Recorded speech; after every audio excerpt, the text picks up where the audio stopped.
So now what I would like to do is... Alors, maintenant, j'aimerais vous présenter Seward Montague. Je pense que vous le connaissez certainement. Il va être l'animateur de ce panel. Alors, elle a travaillé dans le mouvement travailliste.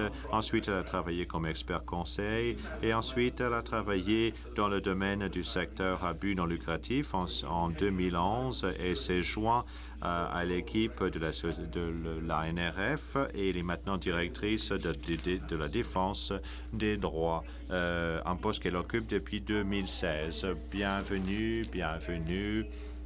Alors, bienvenue à ce panel. Nous avons des experts dans le domaine de la santé, représentant plusieurs disciplines. Avant de les présenter, j'aimerais vous dire quelque chose d'intéressant à leur sujet. Ils participent tous au même club. Notre personnel, ou certains membres de notre personnel participent au même club. C'est donc un club qui a octroyé des prix. Alors, avec nous, nous avons le docteur Jeff Blackburn qui travaille à l'AMC et il est leur vice-président à l'heure actuelle. Son savoir-faire et a été mise en contribution dans les domaines tels que la mort médicale à mourir. Nous avons Nadine Hanidson, qui est directrice exécutive de l'Association de soins à domicile du Canada. Elle participe à plusieurs comités consultatifs portant sur plusieurs questions telles que les soins palliatifs, la technologie de l'information et les ressources humaines. Teresa Dillard, qui est directrice exécutive et cofondatrice du West Island Palliative Care Residence. Elle est membre du conseil sur les soins palliatifs de l'Université McGill. Et elle est membre également du Healthcare Business Women's Association. Elle travaille également auprès de la Chambre des commerces de West Island, de l'Association de soins palliatifs et bien d'autres. Bienvenue à tous. Vous pouvez lire un peu plus sur nos panélistes dans leur biographie qui se trouve dans votre classeur. Alors, je vous mets dans le contexte. Nous savons que la longévité et que notre situation démographique crée des défis pour le système de soins de santé au Canada depuis un certain temps et ça va continuer. En 1970, la longévité pour les femmes et les hommes était 69 et 70 respectivement. En 2012, l'OMS a estimé que c'est maintenant 84 pour les hommes et 86 pour les femmes. Nous vivons plus longtemps et en meilleure santé. En 2015, il y a une première au Canada, plus d'aînés que de jeunes Canadiens. Alors, maintenant, passons à la question des soins.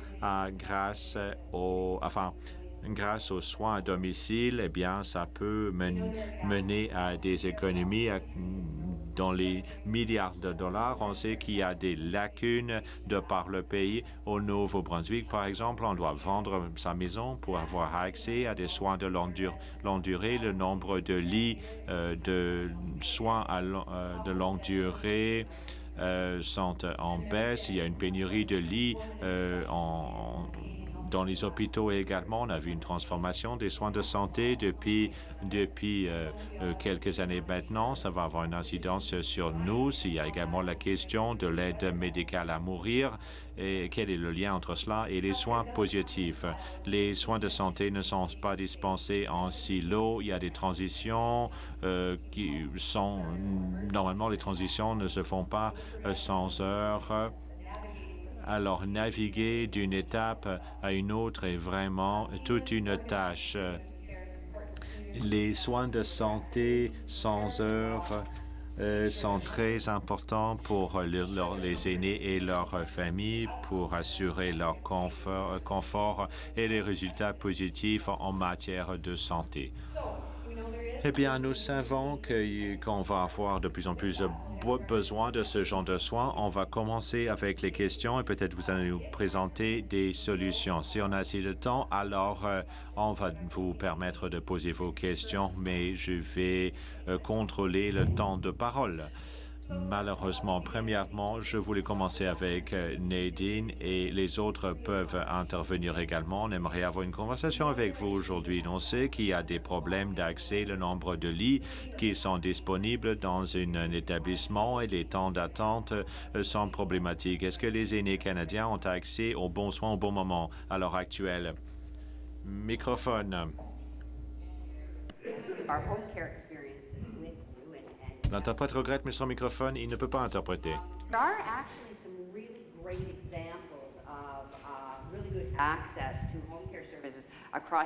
Alors, il y a des exemples d'un accès, un bon accès aux soins de santé. Alors, il y a un concept central. Alors, les soins à domicile, eh bien, la maison est le meilleur endroit où se remettre d'une maladie ou mourir, entouré de ses proches. Donc, c'est ce concept qui est important. Il faut faire en sorte que les gens puissent vivre de façon indépendante chez eux. Il y a 3 exemples dont j'aimerais vous parler. Un exemple en Colombie-Britannique, Home is best. La maison est le meilleur endroit. Quelle est leur philosophie? Alors, ils dispensent les soins aux personnes à domicile, mais ils ont également accès aux soins primaires pour faire en sorte que tous les besoins sociaux et sanitaires de cette personne sont comblés. Et en Colombie-Britannique, on constate qu'en comblant ces besoins et en habilitant la personne, le patient, et en impliquant leur famille, très souvent, cette personne dit au bout de 2 ou 3 semaines, « Écoutez, je n'ai plus besoin des soins, ça va. » Alors, et les soins s'arrêtent. Le même projet a été répété en Ontario, ça s'appelle Home First. Alors, ils se sont inspirés du modèle en Colombie-Britannique. Et en Nouvelle-Écosse, ça s'appelle Home Again, de retour à la maison. Donc, on voit qu'il y a une modification de la philosophie qui améliore l'accès aux soins à domicile pour les aînés qui en ont besoin. Oui, brièvement. L'un des points communs, et nous avons étudié ces modèles aussi. J'aimerais quand même réitérer nos remerciements pour l'invitation à venir ici aujourd'hui. Vous êtes un groupe très important, comme vous le savez, pour ce qui est de notre engagement aux questions, entre autres, de soins aux personnes âgées. Alors, moi, je me sens comme chez moi ici avec mes cheveux gris. Alors, l'un des points communs dans ces systèmes, c'est l'engagement politique. Alors, par exemple, en Saskatchewan, c'est un autre bel exemple où on a vu un engagement politique à ce qu'on appelle les soins intégrés, qui étudie tous les niveaux de soins, que ce soit à domicile, des soins en résidence ou des soins aigus ou autres. Il faut déterminer ce qu'il y a de mieux pour le patient. Donc, l'idée de cette philosophie axée sur le patient, c'est ce qu'il faut. Et ces systèmes partagent d'autres points en commun également parce qu'ils impliquent les patients et les accompagnateurs de patients et les fournisseurs de soins. Et tout cela dans un cadre de travail très robuste. On permet aux fournisseurs de soins à tous ces niveaux d'intervention de partager de l'information pour pas que le patient ait à répéter tout le temps la même information. Parce qu'il y a des silos à l'heure actuelle. C'est ce qu'il nous faut essayer d'aplanir maintenant un peu partout au pays. Bon, je n'ai rien d'autre à ajouter. Moi, je me concentre surtout sur les soins palliatifs à l'hôpital et en résidence. Et bien que ça s'améliore au Canada, on a encore beaucoup de chemin à faire. Et l'un des meilleurs exemples, c'est sans doute à Vancouver, où on a un excellent service de soins à domicile, comme à Toronto. Au Québec, d'où je suis, il y a malheureusement de grandes pénuries, de grandes lacunes. Mais nous sommes encore bien loin d'équivaloir au Royaume-Uni et à d'autres pays. Alors, on a beaucoup de rattrapage à faire. Alors, vous avez dit que vous avez vu cela dans certaines municipalités, dans certaines régions. On travaille là-dessus. La volonté politique est bien sûr indispensable, mais ça coûte cher aussi. Alors, comment est-ce que ces facteurs peuvent-ils être intégrés? Comment peut-on les harmoniser et comment peut-on les payer? Bien, nous avons constaté en étudiant les divers modèles au pays et comme mes collègues l'ont dit, les meilleurs sont en Saskatchewan et en Colombie-Britannique. Si c'est un système de gestion intégré comme un office de la santé régionale, les gens passent généralement d'un hôpital à un service ou une résidence de soins à long terme, mais le retour à domicile, c'est ce que l'on recherche. Et quand on peut finalement acheminer l'argent au bon endroit, au bon moment, avec le bon fournisseur de soins, eh bien, plus souvent qu'autrement, on réalise des économies. Alors, si l'on pouvait éliminer tous ces silos, ce serait une solution gagnante, gagnant-gagnant pour tout le monde, et le système et les Canadiens. Moi, je pense vraiment que l'argent est là dans le système et on semble s'entendre généralement là-dessus. Ça ne donne rien d'injecter encore plus de fonds dans le système. On le dit depuis des années, il faut savoir mieux s'en servir. Je ne suis peut-être pas d'accord avec toutes les initiatives de l'Ontario, mais au moins les principes directeurs qui veulent qu'on réinvestisse dans les régions logiques sur le plan démographique pour les soins à domicile, les soins de longue durée, et pour essayer de réacheminer les investissements de ressources, ça, c'est logique, parce que c'est évident qu'on a assez d'argent pour accomplir ce que l'on veut accomplir. C'est que pendant des années, par contre, on ne s'en est pas très bien servi. C'est un enjeu politique. Il y a des cycles politiques de 4 ou 5 ans et les politiciens essaient de marquer des points facilement sans penser vraiment aux incidences à long terme de leurs décisions. Bon, il y a toutes sortes d'expédients qui sont proposés. Je suis d'accord avec Jeff. L'argent est là. C'est une bonne nouvelle. Le plus difficile sera de convaincre les gens de s'en servir à meilleur escient. Donc, il faut trouver moyen d'encourager les politiciens à s'en servir judicieusement pour que ce soit dirigé vers le patient et leur famille et non pas les institutions. J'ajouterai encore une chose à ce que Jeff a dit. Je pense aussi qu'il faut faire attention à ce que l'on mesure, parce que si l'on se donne un objectif et qu'on évalue quelque chose qui vous amène à un point où vous ne voulez pas vraiment aller, je m'explique. Souvent, les hôpitaux évaluent les taux d'admission, à savoir si les lits sont occupés ou non. Alors, s'ils veulent vider leur lit, ils les renvoient les patients à la maison. Bon, mais c'est peut-être pas la meilleure solution pour le patient. Il faut faire bien attention à cette volonté politique. Il faut faire attention à ce que le pays veut mesurer dans le système. Oui, nous voulons repenser un peu les indicateurs de succès. Comme on parle d'argent, on pourrait peut-être parler du premier budget fédéral du nouveau gouvernement libéral qui a dit qu'il voulait investir des ressources stimulantes pour l'infrastructure. Et il a parlé des installations de soins de longue durée au cours des prochaines années et 3 milliards ont été promis pour les soins à domicile. D'après vous, est-ce que c'est suffisant ou n'est-ce qu'un premier pas? Je commencerai par dire, écoutez, c'est une bonne et une mauvaise nouvelle. La bonne nouvelle, c'est qu'il y a un engagement qui a été pris. 3 milliards pour les soins à domicile, c'est magnifique parce qu'au moins, on reconnaît l'importance des soins à domicile. C'est une priorité. On a eu beaucoup de discussions à l'Association des soins à domicile du Canada avec les gouvernements de partout au Canada maintenant, ce qui ne se serait jamais fait auparavant. La mauvaise nouvelle, c'est que les soins santé ne sont pas assez financés et n'ont pas assez de ressources non plus. Je vais vous donner un fait assez époustouflant, que 4 seulement de nos deniers publics servent aux soins à domicile. Alors, même si au cours des 15 dernières années, les gouvernements nous disent qu'ils veulent ramener les soins à domicile, nous voulons répondre aux besoins des Canadiens chez eux, 4 seulement de tout l'argent qui est dépensé dans le système public est dirigé vers les soins à domicile. Et c'est la même chose depuis 15 ans. Ça, c'est la mauvaise nouvelle. Alors, on espère que ces discussions que nous avons eues maintenant seront reconnus par les autorités et qu'on nous donnera les ressources nécessaires. Alors, le 4 n'a pas changé depuis longtemps. Est-ce que les systèmes ou en fait les organisations... En fait, que voudriez-vous que ce pourcentage devienne maintenant? Mais c'est décevant parce que les organismes de soins de santé à domicile, comme vous le savez certainement, ont dû rationner leurs services, ont dû limiter les services, ont dû s'arranger avec moins. Et la demande, donc, a beaucoup augmenté, incroyablement, mais le financement et les ressources n'ont pas suivi le rythme. Alors, les patients se retrouvent à l'hôpital et doivent y rester jusqu'à ce qu'ils se retrouvent en résidence de soins de longue durée, ce qui n'aurait pas dû être nécessaire. Voilà le défi.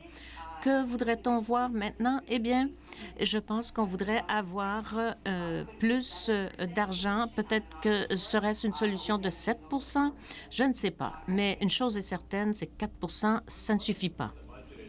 Au sujet du budget, c'est vrai, le diable est dans les détails. On a vu l'argent qui a été promis. On verra bien ce que ça donnera, comment ce sera distribué.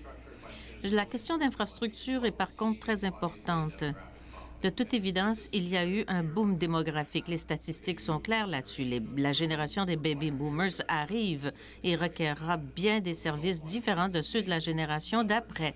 Donc, on ne veut pas, par exemple, faire une erreur et construire plein de résidences de soins de longue durée pour cette génération et se retrouver avec toute cette infrastructure qui sera inutile par la suite. On ne saura trop quoi en faire. Donc, investir en partie dans les soins à domicile est tellement plus logique pour aider les gens à vieillir chez eux, pour toutes sortes de raisons, mais évidemment aussi pour nous sauver de l'argent avec l'infrastructure. On ne veut pas se retrouver avec toute une panoplie de résidences de soins de longue durée alors qu'on n'en aura plus besoin et qu'on aurait pu faire autre chose avec cet argent. Oui, l'infrastructure est très importante. Dans les années 50, on a construit tellement d'écoles pour tous les enfants, là, justement, le baby boom. Et comme vous l'avez dit, si on construit beaucoup de résidences pour personnes âgées, maintenant, ce n'est pas la solution non plus. 4 vous paraît terrible. On aimerait bien avoir 4 nous, en soins palliatifs. On n'a même pas 4 Je pense qu'on a à peu près 1 pour les soins palliatifs à domicile. Surtout parce que nos patients requièrent des soins 24 heures sur 24 et il n'y a presque pas de ressources pour cela. Donc, on a encore beaucoup de chemin à faire. Est-ce que la demande augmente pour les soins palliatifs en résidence? Ah oui. Et ce qu'on voit aussi, c'est que il y a un centre au Québec qui offre des soins palliatifs pour toutes les maladies. Il n'est pas nécessaire d'être atteint de cancer ou de SLA. N'importe quelle maladie, n'importe quelle situation où le patient est en fin de vie peut venir dans cette résidence. Nous avons 23 lits et nous sommes la plus grande résidence du Canada. Et là encore, on n'en a pas assez. Et ce n'est pas tout le monde qui veut venir dans une résidence comme cela. On ne veut pas que tout le monde y vienne non plus. On veut que les gens puissent aller là où ils veulent. Et s'ils veulent rester chez eux, bien, qu'ils y restent. Mais on n'a pas les ressources. Et c'est très difficile aussi pour les familles. C'est très lourd. Il n'y a pas de ressources pour ces familles. Alors, les gens sont renvoyés chez eux, les patients sont renvoyés chez eux avec un profil de palliatif. Et pendant 28 jours, au Québec, ils ont le droit de recevoir un peu de soins prolongés à domicile, donc probablement à peu près 8-9 heures par jour de soins, ce qui n'est pas suffisant encore une fois. Et ça, ce n'est que pour 28 jours. Alors, si vous êtes encore en vie après 28 jours, bien, vous allez devoir retourner à l'hôpital, passer par l'urgence, et les gens qui connaissent le système savent quoi faire. Il suffit de passer la porte, à rentrer à l'urgence, et vous aurez un autre 28 jours. Je ne sais pas si c'est un expédient seulement, mais en tout cas, c'est un exemple que l'on vit chez nous. C'est très mal organisé. Oui, c'est mal organisé et ça ne peut qu'empirer. Moi, je suis bien chanceuse parce que j'ai écouté ce que vous avez dit au sujet de l'âge moyen. Là. Ma mère vient d'avoir 88 ans et mon père 90. Alors, quand on pense... et vous savez, il y a de plus en plus de gens qui vivent vieux et qui vivent bien et qui veulent rester chez eux. Et s'ils veulent y rester et qu'ils veulent y mourir, d'accord, mais on n'a pas les structures qu'il faut. Et construire des résidences non plus, ce n'est pas la solution. Même, moi, je dirige une résidence, la plus grande du Canada, mais ce n'est pas nécessairement la solution. C'est une partie de la solution, mais pas l'entière solution. Au sujet des soins à domicile, bon, j'imagine que l'aspect du soignant, là, C'est important aussi dans le continuum des soins, depuis l'accès jusqu'à la prestation des soins.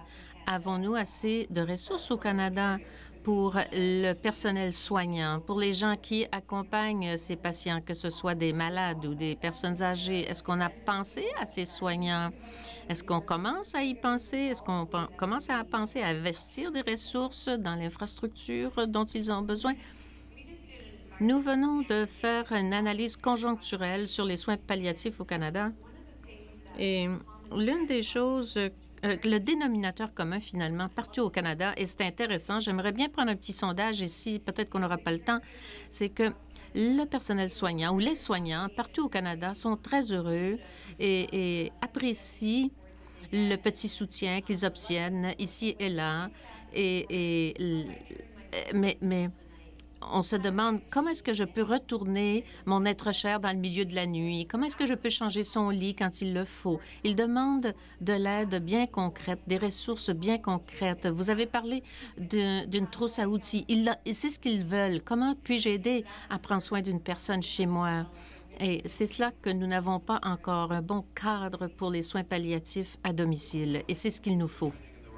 Je pense que les choses avancent dans la bonne direction, toutefois. Oui. Si je pense à il y a 10 ans, l'attention qu'on portait à l'épuisement des soignants et les programmes fédéraux qui n'étaient pas suffisants, mais au moins maintenant, on avance dans la bonne direction.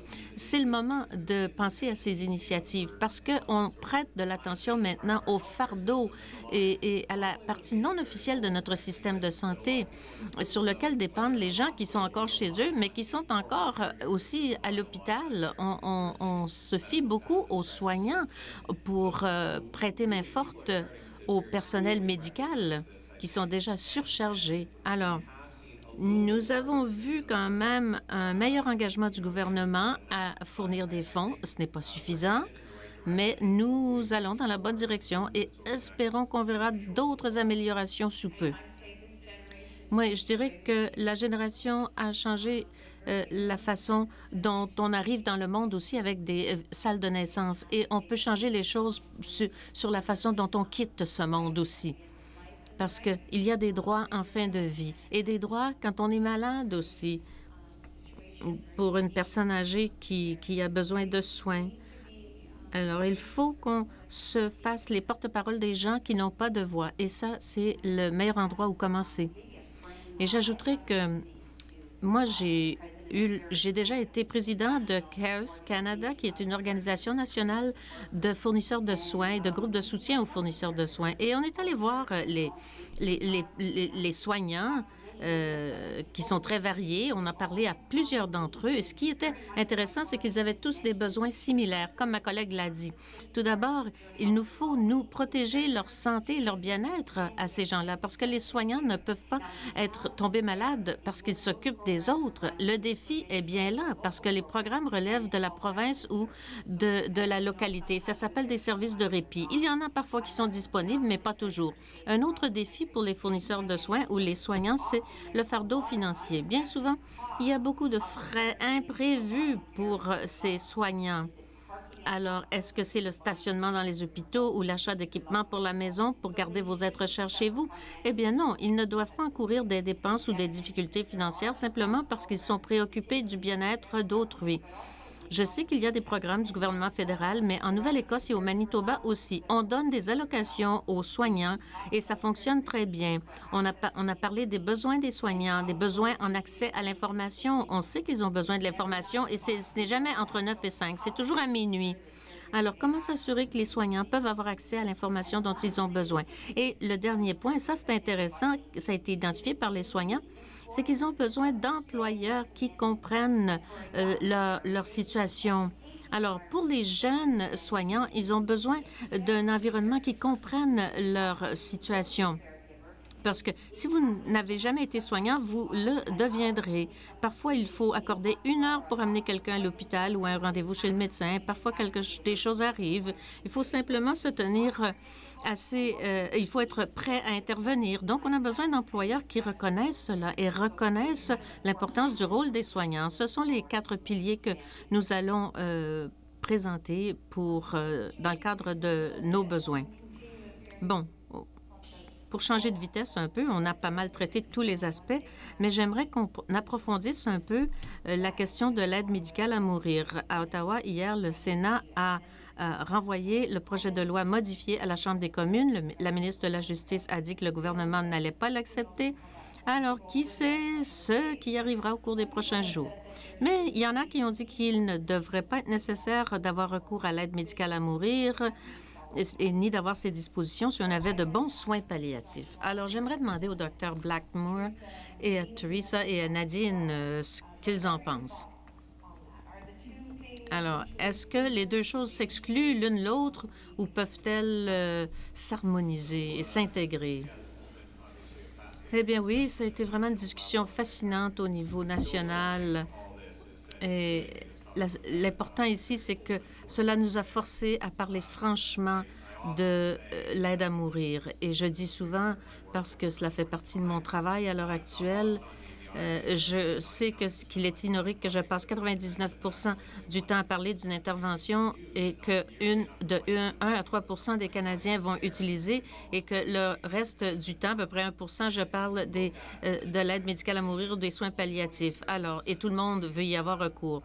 Vous savez, il n'y a qu'une vingtaine de des Canadiens qui ont un accès à des soins palliatifs de bonne qualité. Et si je vous disais aujourd'hui que 30 des Canadiens ont accès à une dialyse rénale, hein, il y aurait une révolte dans la rue, mais pourtant, c'est ça, et c'est complètement inacceptable. Alors donc, une fois qu'on aura compris quoi faire avec l'aide médicale à mourir, on pourra parler encore beaucoup plus de soins palliatifs de haute qualité, de l'accès adéquat, d'une stratégie nationale, de la formation aux professionnels de la santé et professionnels médicaux à cette aide. Ça, c'est encore beaucoup plus important pour les soins de qualité en fin de vie que l'aide médicale à mourir.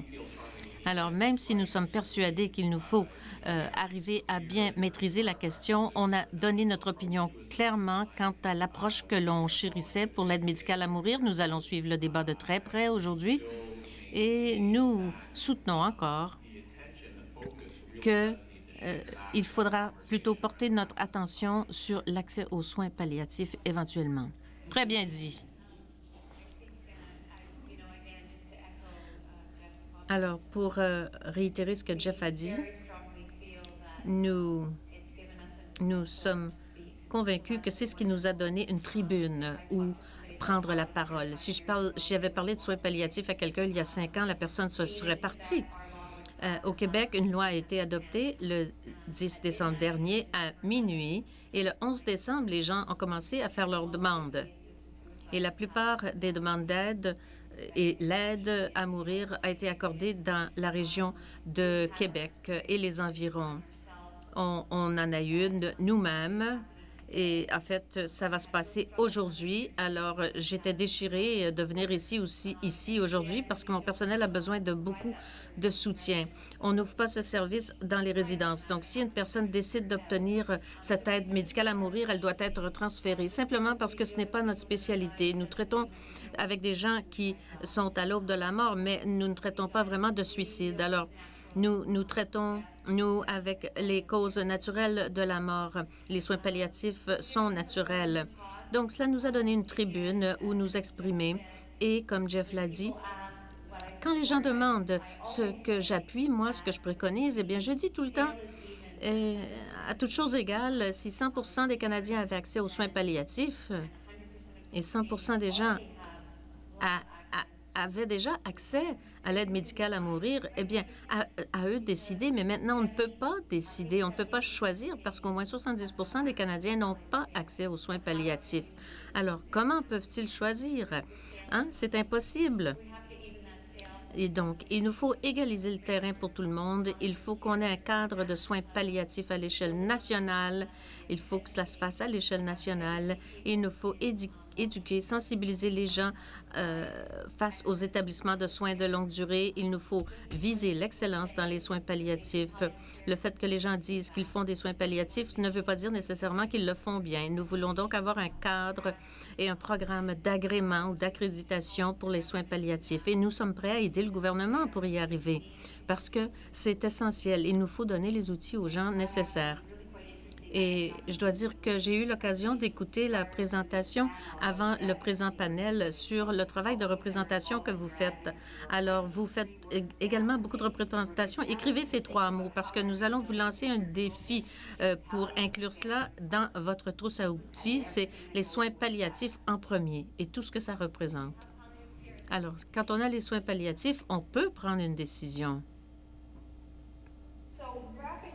Alors, en conclusion maintenant, toujours en pensant à l'avenir, il ne nous reste que quelques minutes et on pourra peut-être avoir quelques questions de l'auditoire parce que je vois que tout le monde est très intéressé par la conversation. La ministre de la Santé du fédéral va rencontrer les provinces pour négocier un nouvel accord sur la santé au cours des prochains mois, possiblement. Et qu'est-ce que vous aimeriez voir dans ce nouvel accord sur la santé pour améliorer le continuum des soins pour personnes âgées? On en a entendu parler dans le cadre, on a parlé de normes nationales aussi, mais quelles seraient vos 3 priorités, 3 à 5 priorités? Eh bien, nous en avons 3 ou 5 préférés, mais la clé de la représentation, surtout dans la conjoncture actuelle, c'est qu'il faut être très, très clair dans son message. Et notre message est très clair avec la stratégie pour les personnes âgées, surtout en ce qui a trait à l'innovation. Ayant parlé à bien des gens à Santé Canada et au bureau du ministre, le mot-clé ici, c'est innovation. Alors, comme nous avions 3 mots un peu plus tôt pour les soins palliatifs, eh bien, pour l'accord de la santé, c'est mot-clic innovation, surtout pour ce qui a trait aux stratégies pour le soin des personnes âgées. Et on en a parlé déjà. Alors, nous allons vraiment nous concentrer sur la promotion de cela, une stratégie bien financée à l'échelle nationale qui assure l'intégration de tous les niveaux du système de soins de santé. Je sais qu'il faut penser à la santé mentale, l'assurance médicaments. Enfin, il y a toutes sortes d'éléments qui entrent en jeu dans la lettre du mandat du ministre et tout cela est très important. Mais nous allons nous concentrer sur notre stratégie pour les personnes âgées et exiger un cadre.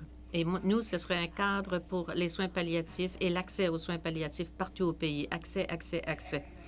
Pour que tout le monde puisse avoir accès aux soins palliatifs et aux soins en fin de vie. Accès serait mon mot. Eh bien, vous penseriez que je pourrais vous énumérer 5 choses tout de suite. Je pourrais probablement vous en énumérer 50. Mais comme Jeff l'a dit, il faut rester concret et quantifiable, comme vous le savez. Alors, nous sommes en train d'élaborer notre plan qui s'appelle Meilleurs soins à domicile et plan d'action national. Et nous allons travailler avec l'Association des infirmiers, infirmières et des médecins de famille. Et nous allons parler aux parties intéressées, aux intervenants. Et nous allons présenter notre conversation de 3 façons intéressantes. Comme Canadien, je veux vivre en sécurité et en autonomie à la maison. Je veux pouvoir revenir en sécurité à la maison après un séjour à l'hôpital. Et le moment venu, je veux pouvoir choisir de mourir dans la dignité chez moi. Alors, compte tenu de ces 3 piliers, qu'est-ce que le gouvernement fédéral peut faire avec les provinces, surtout pour ce qui est des soins à domicile? Alors, nous émettons des idées maintenant à l'heure actuelle. Alors, je vais vous donner un autre petit devoir avant qu'on me coupe la parole. Écrivez cela sur votre feuille de papier. C'est que le plan de soins à domicile.ca ou thehomecareplan.ca. Et on demande là-dessus des idées à tout le monde. Il y a un petit sondage et on aimerait avoir vos idées, vos suggestions sur ce qu'on devrait inclure dans ce plan pour les soins à domicile. Et on aimerait bien pouvoir compter sur vos expériences. Bon, je voulais revenir là-dessus un petit peu parce que moi, ça me rend fou dans ce débat sur l'aide médicale à mourir. Vous avez parlé de mourir dans la dignité à la maison. Alors, on a vu qu'on en a parlé aussi dans l'aide médicale à mourir en permettant à tout le monde d'accéder à cela. On dit que c'est d'assurer une plus grande dignité, mais en soins, toutes les morts au Canada jusqu'ici n'étaient pas dans la dignité et c'est ce qu'on semble sous-entendre. En fait, les morts les plus dignes sont celles qui se font à la maison où la personne est entourée d'êtres chers. Et c'est ce qu'il nous faut redire et répéter à nouveau. Moi, je n'aime pas qu'on hésite à en parler maintenant et qu'on s'en serve maintenant pour parler de l'aide médicale à mourir. Mourir dans la dignité, ce n'est pas ce que certaines personnes voudraient que vous pensiez que c'est. Et c'est vraiment mêlant aussi pour un patient parce qu'il pense qu'il n'y a pas d'autre choix. Et moi, je peux en témoigner parce que j'ai de la famille comme ça. Bon, nous allons vous donner la parole dans la salle et il faut être strict avec le temps, alors je vous avertis tout de suite. On va aller au micro numéro 1 d'abord.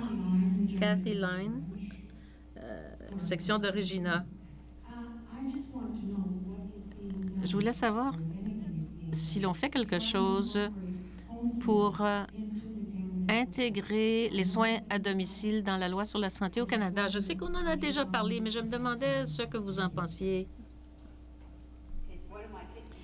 Bien, c'est l'un de mes 50 souhaits, vraiment. Mais en réalité, ce que l'on pense pouvoir demander, ce serait une loi distincte. Et ça, je pense que ça va progresser lentement. Suite aux consultations sur les meilleurs soins de santé à domicile, on a dit qu'il nous fallait des principes nationaux, des normes nationales sur les soins à domicile et on a besoin d'indicateurs d'évaluation que l'on pourra intégrer à tous les programmes partout au pays. Alors, de tout petits pas pour tout de suite, mais c'est un objectif. Micro 3. Durham Cody de Terre-Neuve.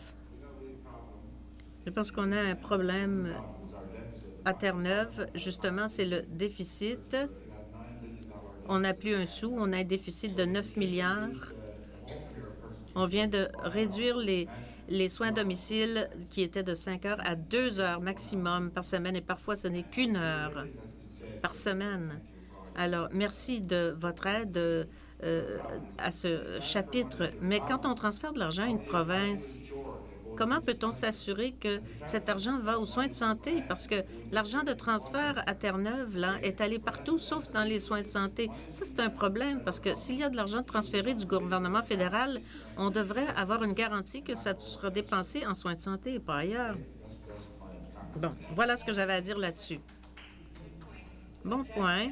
Pour revenir à ce que Jeff a dit, c'est vrai qu'il y a de l'argent qui est là, probablement transféré d'ailleurs, mais ça, je ne sais pas, dans les soins de santé. C'est la façon dont on s'en sert qui est importante. Peut-être que cela sert à construire de l'infrastructure, mais ce n'est peut-être pas ce qu'on devrait faire avec. Alors, là encore, ça pourrait être que ce soit transféré, c'est une chose, mais il faut savoir s'en servir. Aussi, au sujet de la construction on investit beaucoup de millions de dollars dans les soins à domicile à Saint John, mais ça a coûté 40 milliards à construire une installation de soins. Mais si on pouvait avoir autant d'argent pour des soins à domicile, on a construit ça pour des soins en résidence, mais on aimerait l'avoir pour des soins à domicile. Je pense que ce serait un élément clé de l'accord sur la santé, justement, l'utilisation de ces transferts, parce que depuis quelques années, bon, l'accord sur la santé est arrivé à échéance. Les conservateurs ont lié cela à des indices d'inflation, etc. On n'a rien vu comme reddition de compte de la part des provinces non plus sur la façon de dépenser cet argent. Alors là encore, on aurait une belle occasion de rattacher cela à des résultats. Il faut qu'on puisse démontrer des résultats pour continuer d'obtenir l'argent de transfert. Alors ainsi, on saura que l'argent est bien dépensé. C'est ce qui ressort aussi des analyses conjoncturelles. C'est ce que l'on fait. On relie les résultats obtenus à des facteurs d'évaluation, si vous voulez. Comment est-ce que le programme comme en Alberta, ça s'appelle soins à domicile autogérés, cadre dans tout cela?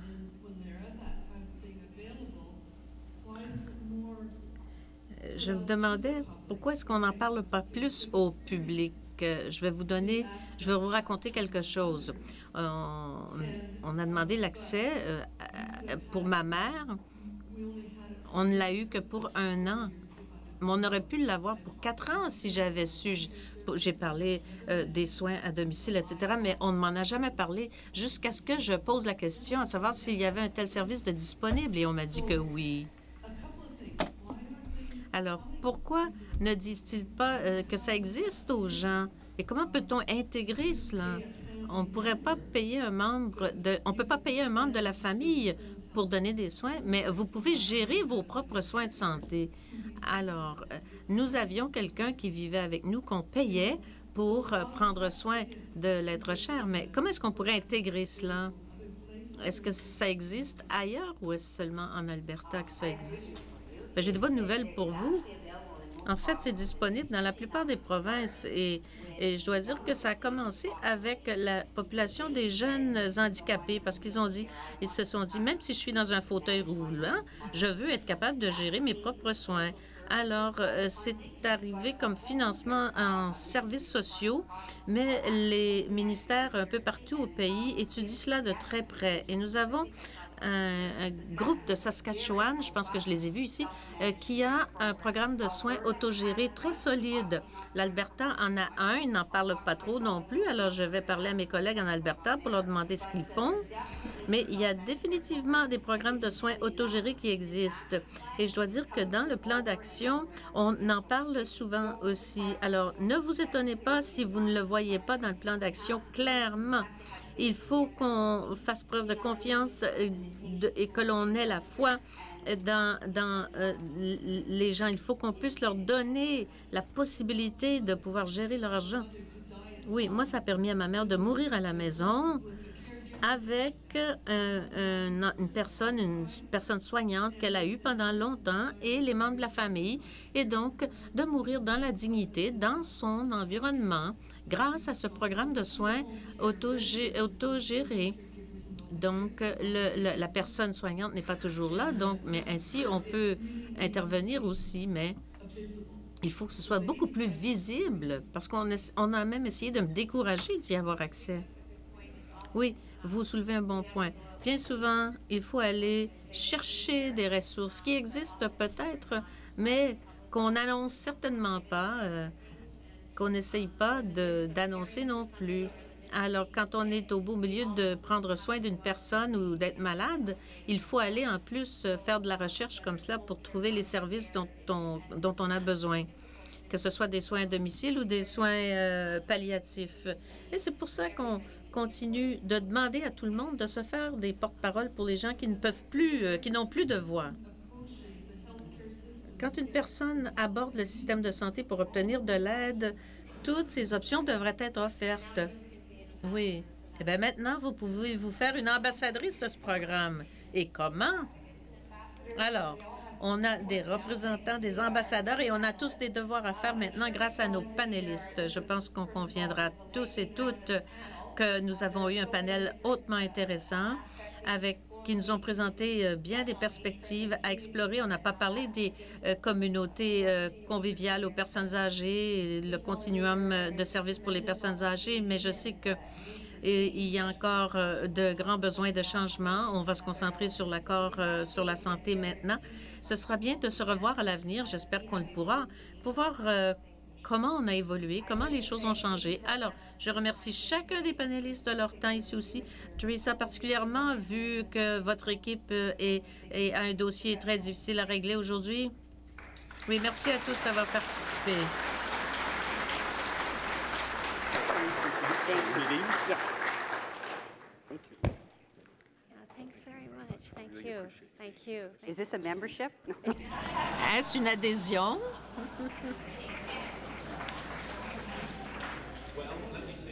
Eh bien, voyons voir. Pouvez-vous recevoir un juge des forces publiques, des forces aériennes ou une pension de la GRC? Non, peut-être ce n'est pas une adhésion. Enfin, mais au moins, c'est un petit symbole de notre appréciation. Nous vous remercions sincèrement. Merci aussi à notre modératrice. Vous nous avez donné d'excellentes perspectives sur les soins de la santé, surtout pour ce qui est du continuum des soins pour les personnes âgées, les soins à domicile, les soins de longue durée, les soins palliatifs et tout ce qu'il y a entre les trois. Alors, au nom de l'Association nationale, merci infiniment de votre temps ce matin.